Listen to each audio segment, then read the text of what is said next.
Hello everyone and welcome back to the next installment of our 10.2 raid guides, proudly presented by Kingston FURY. This is Crazy Puck from Method, and today we'll show you how to defeat the Council of Dreams and heroic Amirdrassil. Please keep in mind everything in this video is from PTR testing, and it's possible Blizzard altered the encounter in some way since the final testing. If that happens, we'll release an updated video after the fight is live. Council of Dreams is a typical council style fight. It's a single phase fight against 3 bosses. They do not share a health pool and need to be killed within 15 seconds of each other, or the first one you killed heals back up to 50% health. Each boss has a 100 energy mechanic that can be countered by using an ability from a different boss, including turning one of them into a duck. We went from no ducks in all of Azeroth to being turned into a duck to kill a raid boss, or turning a boss into a duck in a single expansion. Awesome stuff, Blizz. Love the creativity. Let's start with the individual mechanics, then we'll get into counterplay and strategy. Urktos is a big bear trying to eat you. He'll cast Agonizing Claws at the tank, dealing massive physical damage in a cone around the tank. Anyone hit also takes 300% increased damage from Agonizing Claws for 18 seconds, forcing tanks to swap after each cast. The ability itself will pretty much kill anyone but the tank hit, so don't stand in front of the bear. He'll also cast Barreling Charge. Here, you'll focus in on the current tank for 5 seconds, then charge into them, dealing mild damage to everyone hit, and giving them a debuff, causing them to take 500% increased damage from the charge for 30 seconds. You'll want to have a few groups of 2 to 3 people rotate soaking this. Once Urktos reaches his target, he'll roar with Thundering Impact, dealing massive raid-wide damage. This damage is reduced based on how many people got hit by the charge, which is why you want a couple of people to soak said charge. The next boss is called Erwin, a Dryad. She'll periodically cast Noxious Blossom, spawning toxic flowers on the ground.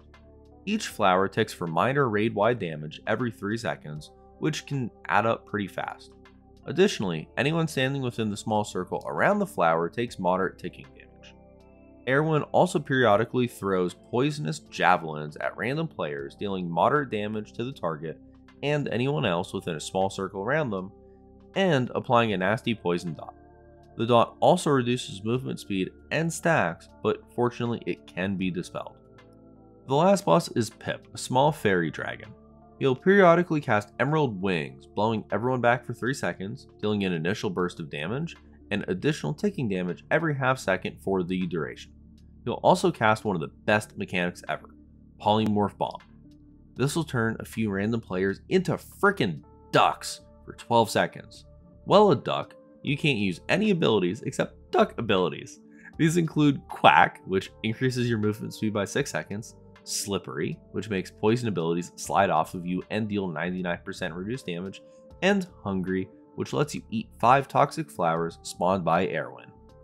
Once you've eaten your 5 flowers, you can use another ability called Preen, which removes your duck polymorph. However, Preen will turn anyone else within a circle around you into a duck themselves, so make sure you aren't in a duck's circle. The trolling potential here is legendary. Whatever you do, do not tell your raid leader I said this, but I highly recommend you come up with creative timings to polymorph various players in your raid just to see how they react, and then post a video on Twitter for everyone to enjoy. You know, like maybe take out the tank, polymorph the tank, or polymorph a healer when they're in the middle of their cooldowns. Do some cool stuff with this. Okay, that's all the base abilities for the 3 bosses, so let's get into the 100 energy special abilities. Each of the abilities is a 20-second channel. For Urktos and Erwin, failing to interrupt the 100 energy ability results in a raid wipe. Failing to clear Pip's 100 energy ability just kills the affected player. Fortunately, each boss's special ability can be interrupted with a mechanic from a different boss. When Urktos reaches 100 energy, he'll cast Blind Rage for 20 seconds, dealing raid-wide damage every 2 seconds. Each slam increases the damage of this by 30%, stacking. This can be interrupted by having a player that's currently a duck cast Preen on top of him. This will turn the boss into a duck, stopping his cast and saving the day. Erwin's 100 energy ability is called Constricting Thicket. This will put a vine on every raider for 20 seconds, dealing ticking damage and restricting movement speed by 10%. You get an additional stack every 3 seconds. This can be interrupted by hitting Erwin with Urktos' Barreling Charge. Your tank will need to aim the bear at her and ensure she gets hit. Pip's 100 energy ability is called Song of the Dragon, which puts an absorbed shield on the entire raid. These shields can only be broken by taking damage from the toxic flowers, so everyone will need to cuddle up with the deadly flowers until their shield breaks. Anyone who fails to break their shield gets stunned for 15 seconds and a massive dot and probably will die. There's a lot going on in this fight, as with any council style fight. Fortunately, the 100 energy abilities are spread out and don't overlap. The fight mostly comes down to not standing in bad things, soaking the barreling charges correctly, turning into a duck and eating flowers, and staying away from duck circles and javelin circles.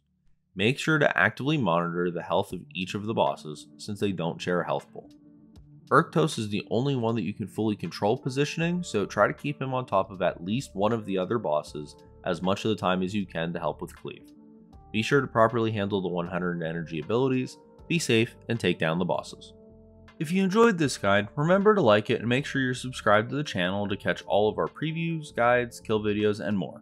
A big thank you again to Kingston FURY for making guides like these possible. From everyone here at Method, have a great day, and we'll see you next time.